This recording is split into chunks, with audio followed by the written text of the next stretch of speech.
naga aqbalo salaada casrka aan wada tukan jamaacatan allahumma amiin bisha ramadaan khayrkeeda khaasatan raxmada ilaahina soo gaarsiiyo waxaan rabaa nafteeda idinka inaan idin xusuusiyo hal duco ama dikr adkaarta la akhriyo ka mid ah oo dadka badankiina intina meesha jooga qof aan aqoonin ma laha laakiin qaabka aan ugu dhaqannaa laga yaabaa inay yar tahay laakiin waxaa idinkugu bishaareynaya mararka qaarkood waxaa jira hub aa haysato oo shaydaanka aad iskaga celin karto laakiin aadan aqoonin sidaad u isticmaali lahayd hubkaasi waa ducada ama dikriga hadda aan idin xusuusin doono waa wada taqaaniin waa dikri haddii aad rabto inuu ilaahay muraadkaaga aqbalo haddaad ku celiso salaad kasta haddaad 100 jeer akhriso waa 500 waa shanta waqti culamada qaarkood kun ay dhahaan haddaad akhriso oo shuruudihii oo dikrigaasi uu watay aada buuxiso oo 3 shardi ah ilaahay subxaana wa tacaala ducadooda markii uu aqbalaya qisaan idinkaga sheekeenaya haddaad u qaadataan wallahi fawaaid dad ku xarab inay ducadan ka faa'iidaystaan ducadaasi waxaa culummada maaha culamaa lislaam oo diinta ku takhasusay maaha atibaa nafs culummada ku takhasustay culuum nafs cilmiga nafta oo nafta la xiriirta oo welwelka iyo distress iyo worrism iyo waxaas bata waxay dhaheen ducadan waxaa ka markhaati kacay non muslims dadka muslimiinta ahayn haddii loo aqriyo sidii loogu talagalay inay qofka maskaxiyan dacwo u tahay caqlan qofka dawi u tahay badanan qofka dawi u tahay qalbi ahaan qofka dawi u tahay ducadan haddaad awood haysato intay doonto hala ekaato ilahay wuxuu ku ziyaadinayaa awooddaa haysato ilahay uu ku ziyaadinaya aayad qur-aan oo akrin doonaa ducadan fawaa'ideeda waxaa ka mid ah intaa akrinaysid ilaahay dhib kuma gaarsiinayo dhib oo xagga jirka ilaah kuma gaarsiinayo dhib oo xagga maskaxda ilaah kuma gaarsiinayo dhib oo nooc walban ilaah kuma gaarsiinayo ducadan imaam xasan albasri ayaa waxaa u yimid nin wuxuu dhahay abaaraan heshay roob la-aanaan haysa maxaan samaynaa imaamku wuxuu dhahay waxaad tidhaahdaan astakfir allah alcaiim astakfir allah alcaiim ku celceliya ha ka daarina shuruudaheedana ilaaliya way baxeen shuruudaha maxaa waaye marka shuruudaha waxa waaye 3 inaad rumaysato ducadaas waxay xambaarsan tahay inuu ilaahay ku siinayo na hadda kaniini madax haddii laga hayo qofku markii ku dhahaya taana lacag sooma taana markaa qaadanaysa maxaa rumaysan tahay markaad cabtid daqiiqada kadib madaxda kuu fiicnaanaya adaa rumeeyey adaa aaminay sooma adiga waxaad rumaysataad helaysaa ducadan haddaad rumaysato ilaahay inuu ku siinayo waxaad rabto waa helaysaa waa kuwa shardiga koowaad inaad rumaysato rasuulku wuxuu sheegay inay run yihiin inaad rumaysato calayhi salaatu wasalaam 2 ducada shuruudaha ay xambaarsan tahay inaad oofiso ducada waa istighfaarna waa shuruudu tawba ka xambaarsan tahay oo ah dembi haddaad ku jirto dembiga faraha kala bax 2 ka shalay dembigaasi maxaad ku samaysay 3 ballanqaad samee inaad mar damba ku noqon doonin 4 hadduu yahay xaqu insaan bini aadan xaqiisa lacag oo kale aad qaadatay ama xan qof aad xamatay inaad qofkaas ka xalaalowdo oo xaqiisa aad u celiso markaa samayso ducadii oo seeda ku imaanayso xitaa markaa soo daarayso ninka rasuulku waxaa u yimid xasan albasri wuxuu weydiiyey wuxuu dhahay ani fakriya ay haya muddo dheer waxaan u baahanahay maal wuxuu dhahay ducadaan akhriso astakfir allah alcaiim ku celceli hadda nin kaloo saddexdaa u yimid wuxuu yidhi ilmo la-aan ay hayso muddo dheer xaas ahaa ilmo dhan mali wuxuu dhahay ducadaan ku celceli marka imaamka waa la weydiiyey ardadii waxay weydiisay 3 qof oo 3 dhibaato kala duwan kuu sheegataa kuu timi mid walbana waxaad siisay isla jawaabta maxay ku dhacday markaasaa wuxuu ilaahi subxaana wa tacaala fi suurati nuux ilahi wuxuu yidhi faqultu istakfiruu rabbakum inahu kana gafaara yursil السماء calaykum midraara ayad maxaa leedahay faqultu istakfiruu بلسان نوح وحن كلها هدتك استغفروا إلهي سبحانه وتعالى دملاف ويديس maxaa imaanayto yusiri samaa calaykum midraara ma aha roob inuu cirka soo deynayo oo keliya roob aan kala go' lahayn oo nafci lahaa soo da-aya markaas waa kow maxaa ku xigay yusiri samaa calaykum midraara wayumdidkum biamwaal haddaad faqiir tahay ilaahi subxaana wa tacala wuxuu idiin siinayaa maal wayumdidkum biamwaal maxaa ku xigo wa baniin haddaadan caruur haysan ilahay caruur idiin siinayo caruur ilahay idiin siinayo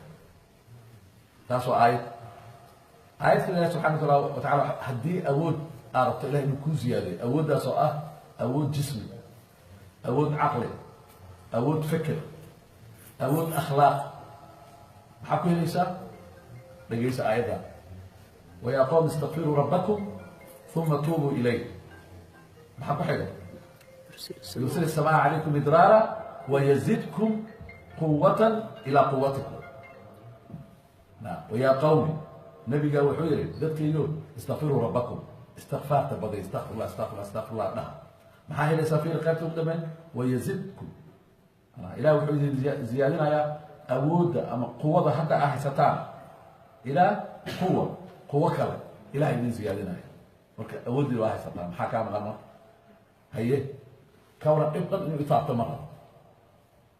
aayad kale wamaa kaana allahu mucadibahum wahum yastakfiruun waa ballanqaad ilahi subxana wa tacaala ilaahay ma cadaabayo intay dadka istikfaarsanayaan adiga shaksina intaa laga astaqfirullah astaqfirullah astaqfirullah astaqfirullah astaqfirullah astaqfirullah astaqfirullah ibn baaza waxaa la soo wariyey waqti kasta inuu astaqfirullah dhihi jiray markuu wax cunaayo markuu jiifanayo waqti kasta waa la weydiiyey maxaa dhacay wuxuu leeyahay waa kelmada keliya oo qur-aanka iyo axaadiista ku soo aroortay in la badiyo nafcigeedana inay koobneen nafcigeeda ma koob hadii wax badan aragtaa soo ma astaqfirullah ka dhex raadi استغفر الله كده فيري وما كان الله معذبهم علوم حاليا تفسيرك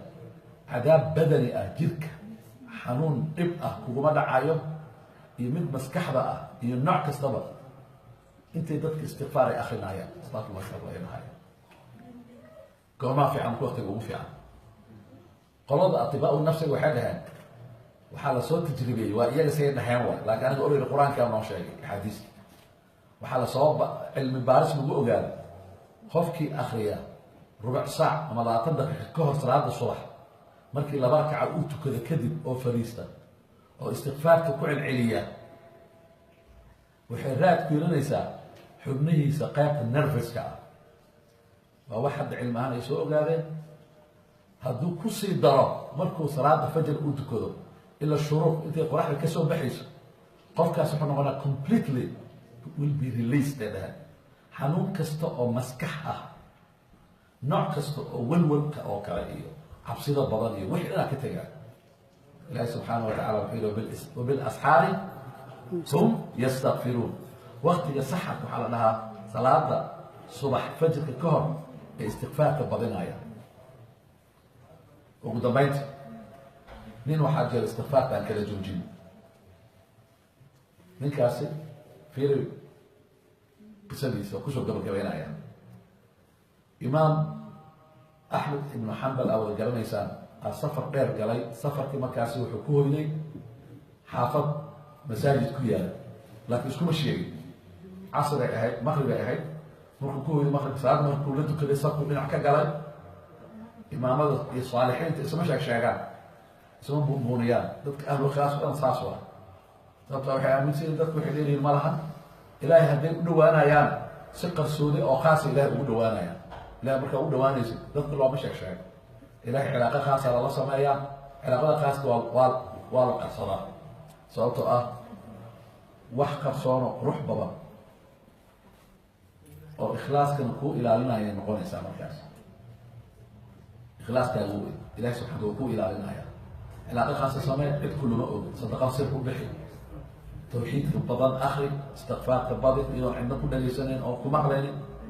حال على مك امام عندكم شيء صلاه المغرب كنت قري كتاب قران كو اخرستي الى هو امام الى صلاه العشاء والسجود شيء مثل القارئ واستاذ جماعه وانت كذي هذا ننعو فريست كتاب كو سوقاتي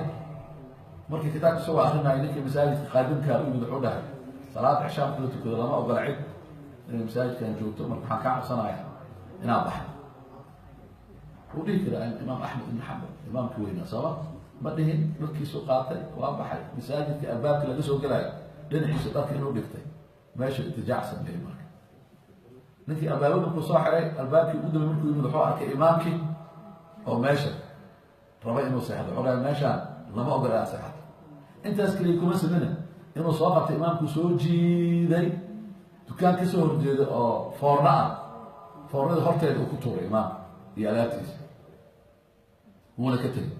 نيكي فورنا لها وفي سنة يحصى معنا نكاس مركز سوقي من حولها نيو غريب كويت فورنا صاقر حاول ماشي الساحر الباب كنا صاحي رايا هو يرى حتى لما يسترى فورنا شغال يدور قاضي تسكري مركز إمامك وصاقر إنعي وفريستي oo loo diyaariyay albaabkii soo xiray hawshii marka rootigu dhameystiraya cajiinki wuxuu dhahayaa marka astaghfirullah alazim astaghfirullah alazim astaghfirullah alazim astaghfirullah alazim astaghfirullah alazim astaghfirullah alazim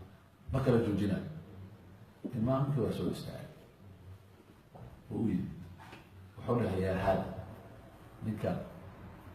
soo dhaweeyay kelmadana ku celcelinaysa ilaa goormaa أذكر العلم يسي قاكا والعلم يسي مركز أو حولها واختلاف محسوس للسنوات وحويري مصانع واخصة وحولها هذا الكيلو هي استغفارتي إذا رمضان لكن ذكر لي أوغاغان ما أبوها الإنسان مسكلها ممكن إذا دان صعدا يدمي أوغانسا وحنا أخرنا ما أكتب أفكر أن نقاجنا كلي أكتب سوما مركز أو حد عظيم وحولها وقت وحولها هذا الكيلو وكوبيه هاي ضدك مكان بعد مشتري أصلا أنت فضل وآخرها دعاء سأقول عليها مركز وحولها سؤال بقول ذكرى ها وحنا كعقد هذا أنت صنع كذا كذا جوكس لها أو آخر سهمين إيمان صباح القلب صلاة بروح كذا قبح ما كان شغال كوجت ما كان ضدك أخذ مينج كل جوكس هذا أصلا صباح مكعرق ما كان شيء ها لكن عيكم شيء وحوي روح كوبا لقاضي أنا خريو لكن وحنا بقاطع وأغني إسقاط عجيب وضوء هاي إيش المحارك مركز وحوي محاكي هذا قرني سيدات إيه بلقادس وحولي أديكم شيء لكن نعوض شيء سيدات كوفة الإسلام وحولها واحد والبوقع عنك أن أتهالي إلى بس هي مركز صباح ليل وهلا حمان ربا يا إلهي وحصان ربا إله إسي صباح وهلا إلا هل دعاء معي هل دعاء ويقول ديراتي وإلهي ويديستا ما نكره جوجين وحان رجاك قبا دعاء سئنا هلو انت عبد من كهر ما دام إلهي وحو يسي إنها أشيء سفتين وحرام ويدين كرا سؤالك هاولا مؤغان كرا دعاء أولي أمربو أخبر مركز وحي القفل أمو شايك مرات وحرام قوبا لنقاضها أيضا بعد أهلنا أشياء ما هنا هذه أهلنا كشيء markaas baramata ahaa markaas wuxuu ilaahay waxaan weydiistay imaam aan jeclahay oo aan si fiican kutubtiisa aan u akhriyo ilaahay subxaanahu watacaala imaamkaasi anoo nool wejigeyga inuu ku raaxaysto aragtida wejigiisa imaamkee waayo wuxuu ihi imaam axmed ibn xambal إمامك هو المهيمر وكسوة أطمر هل أوسي وحولها دعاء أودين وحل يسوع صاري بيت الله مسارة إلهي بنان كيسي أباب سر كاسي حلها اللي سوى جيلي أو حل يسوع طوري دكان كاجي عدد أودين وحيسوع جلس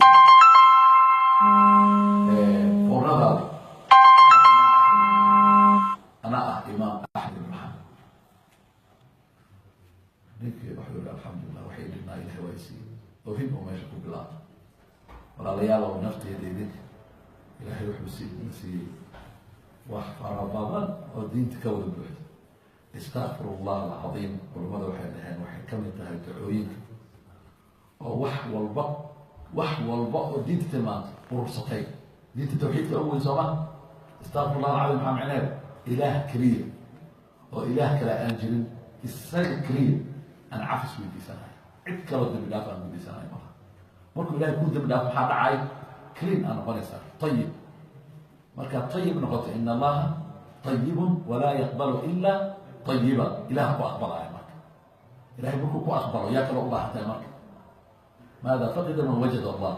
maxaa ka maqan ruux ilaahay haysta wamaada wajada man faqida allah ruux ilaahay aan shaqo ku lahayn muxuu haystaa waxba ma haysto